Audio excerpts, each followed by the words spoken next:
Retour sur le plateau de la semaine de l'Écho. Je suis toujours en compagnie d'Yves Bertoncini, directeur de l'Institut Jacques Delors, Julia Cagé, économiste et professeur à Sciences Po, Jean-Marc Vittori, éditorialiste aux Échos.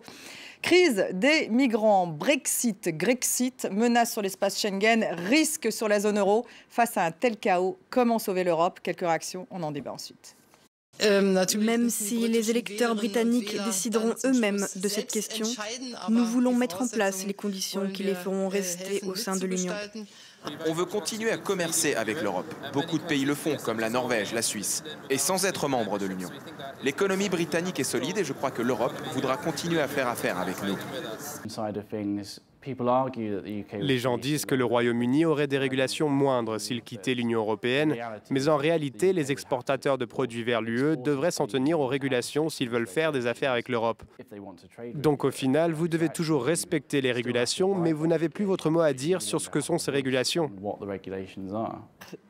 Yves Bertoncini, alors sur le Brexit, rien n'est joué. Les Britanniques, 36% veulent sortir, 34% veulent rester. Alors ça, c'est juste le Brexit. Je prends la crise des migrants. Alors Donald Tusk, lui, dit que, le président du Parlement européen, dit qu'il y a des risques de dislocation de l'Europe, retour des frontières, alors que ce soit en Autriche, au Danemark, en Suède, en Slovénie, tout le monde essaye soit expulsion de migrants, soit on bafoue déjà le droit européen. Êtes-vous inquiet? On le saurait à moins. Et en même temps, je ne crois pas qu'on risque une dislocation de l'Union européenne. Pour ce qui est du Brexit, on risque une amputation, oui, un départ tout à fait démocratique. Les Britanniques auront décidé. L'Union n'est pas une prison s'ils veulent en sortir. Amputation, vous dites, hein? Oui, une amputation d'un membre important. C'est pas non plus, on se coupe pas une jambe, hein. Les deux jambes, c'est plutôt la France et l'Allemagne. L'Europe continuera à marcher, mais peut-être qu'on va se couper un bras ou une main. Et donc l'Europe aura moins de prise si les Britanniques s'en vont sur son environnement extérieur notamment. Et l'Europe, elle est aujourd'hui avant tout confrontée, indépendamment de ces discussions internes au fond sur le Brexit, à des crises qui sont à ses frontières. Au-delà de ces frontières, en Syrie, Vladimir Poutine, la crise migratoire que vous avez évoquée, la menace terroriste, géopolitique, la Libye. Et donc c'est vrai que ça devrait engendrer un réflexe unitaire parce que face à ces défis externes, l'Union fait la force. C'est un peu un catéchisme europhile que je délivre là. Mais il y a une crise de foi, oui, une crise de foi des dirigeants européens. Ils n'y croient pas vraiment. Ils jouent les pompiers, ils passent d'un incendie à l'autre. Parfois, ils l'ont allumé eux-mêmes, d'ailleurs. Et ça manque d'architectes, comme le dit souvent Jacques Delors. Les pompiers, oui, mais où sont les architectes qui dessinent une vision de l'Europe dans le monde, dans un monde où l'Europe rétrécit, où elle vieillit et où il y aurait besoin de cohésion. Mais faute de dessiner cette vision sur laquelle on plaque une architecture, ça a été fait qu'à un cas pour la zone euro. Ça n'est pas fait pour l'instant pour l'espace Schengen. Alors, effectivement, on laisse l'Europe être ballottée au gré des tergiversations de ses leaders politiques nationaux. Oui, Jean-Marc Vittori, est-ce qu'on ne remet pas en question, effectivement, cette conception de l'Europe? La conception de l'Europe, c'était quand même quelque part l'union économique et monétaire, et puis de l'autre, Schengen, l'espace Schengen. Alors, c'est vrai qu'il y a des signes un peu partout qui sont inquiétants, de remise en cause d'un certain nombre de choses qui ont été faites, notamment de réapparition des frontières. Ceci dit, pour moi, le Brexit, ça serait une excellente nouvelle.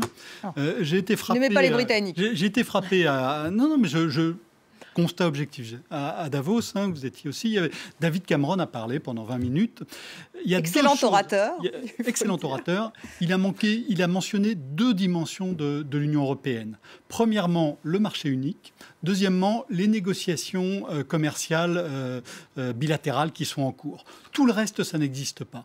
La conception, c'est la conception britannique de l'Union, hein, qui a marqué l'Union depuis 20 ou 30 ans, qui est une dimension où il n'y a que le marché au milieu. Ça ne marche pas. Est-ce que c'est nouveau, Jean-Marc? Ah non, c'est pas nouveau.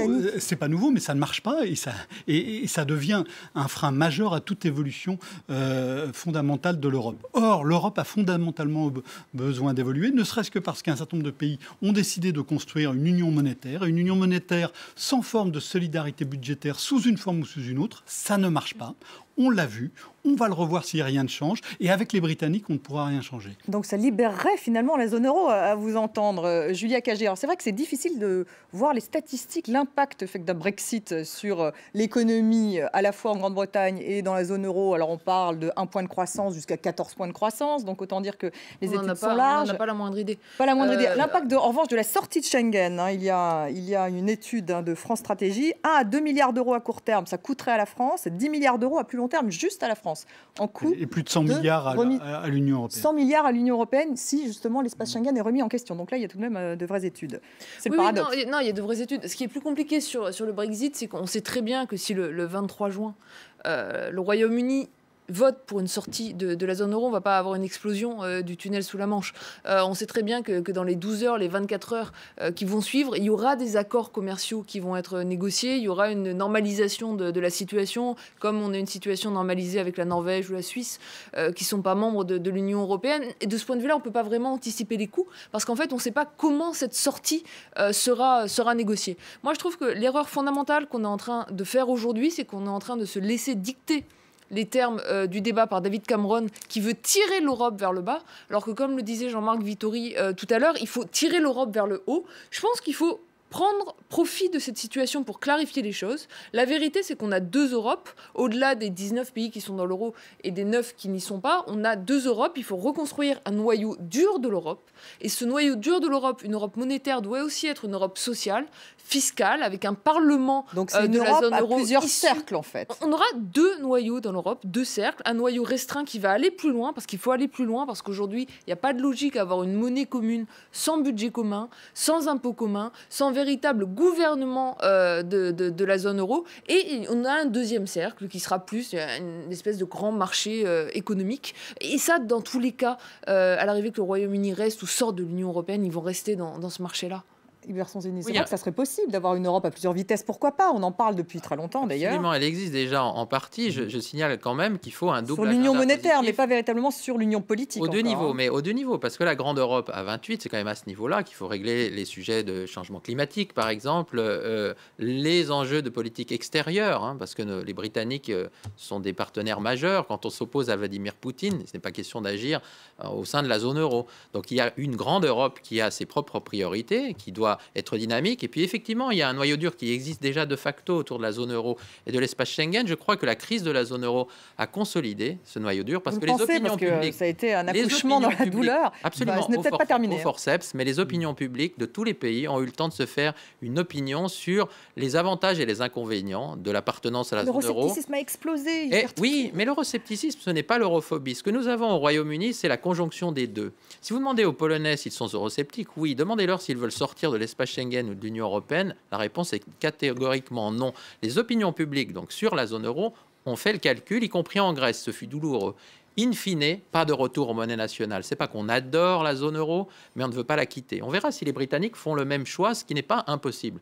Je n'aime pas l'Europe, ça c'est clair, mais pour la quitter, c'est une autre affaire. Mais maintenant, ça ne suffit pas pour avancer. Le vrai sujet, c'est Schengen, l'espace Schengen, la libre circulation. En ce moment, on est en train de vivre aussi un référendum à ciel ouvert sur est-ce qu'on doit rester dans cet espace.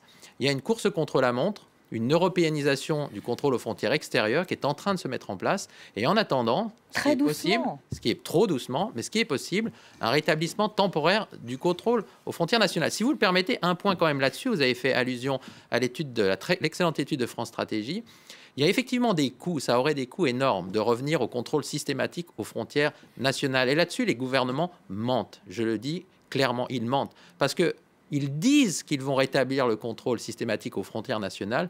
En réalité, ils ne le font pas. Ce sont des effets d'annonce. Ils savent que s'ils le faisaient, ça mettrait une pagaille monstre pour les transporteurs routiers, pour les travailleurs frontaliers, pour les touristes qui viennent seulement pour une journée, sans arrêter aucun terroriste, s'il s'agissait de lutter contre le terrorisme. Ils ne les mettent pas. Donc ils annoncent qu'ils vont le faire, ils peuvent le faire, c'est une application de Schengen, pas une suspension, comme on le dit trop souvent, mais les coûts seraient trop lourds. Et du coup, ça pourrait très bien engendrer un effet retour consistant à dire non, on va pas, c'est pas viable, on peut pas le faire.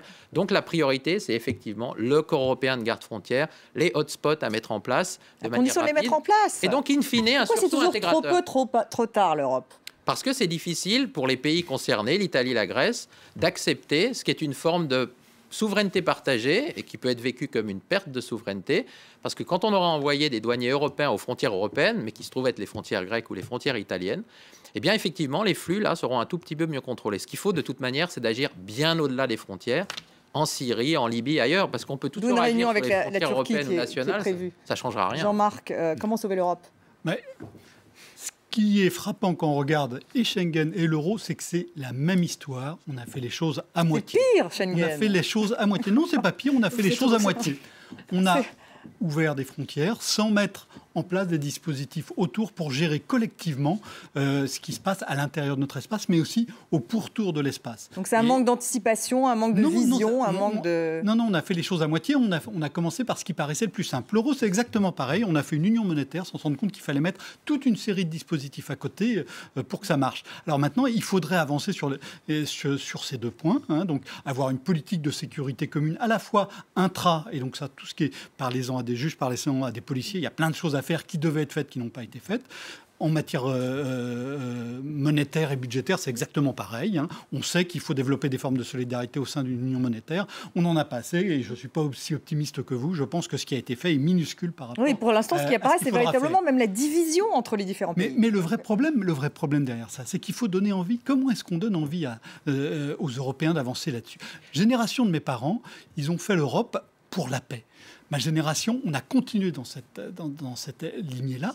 La génération de mes enfants, je le vois clairement, pour eux, l'Europe, c'est un acquis pour lequel il n'y a rien à faire. Il n'y a rien à faire, alors que ce n'est pas un acquis, justement. Alors que l'Europe ne continuera à exister que si nous continuons à la bâtir. Julia Cagé, justement, d'une autre génération. Justement, et à moi, gauche. je pense que c'est... Pour comment sauver l'Europe en 30 secondes. Il faut retourner les termes du débat. Un exemple, les prestations sociales. David Cameron nous dit on va priver les ressortissants des autres pays de l'Union européenne pendant les 4 premières années de prestations sociales. Mais moi, je pense que c'est une formidable opportunité d'avoir un vrai débat sur le financement du bien public dans l'Union européenne. Par exemple, au niveau du financement des universités. C'est vrai qu'aujourd'hui, pour tous les ressortissants de l'Union européenne, doivent payer le même droit d'inscription en France, en Angleterre, etc. Ce qui n'est pas complètement à jeu égal, sachant que tous les pays ne font pas les mêmes efforts d'investissement dans l'enseignement supérieur.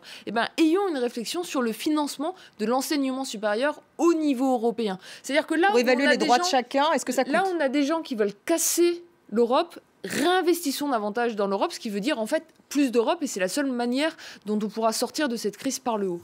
Merci beaucoup à tous les trois. C'est la fin de la semaine de l'écho. Rendez-vous pris, en tout cas en mars, c'est ce qui ressort de ce Conseil européen, entre l'Union européenne et la Turquie pour évoquer la crise des migrants. Restez avec nous sur France 24.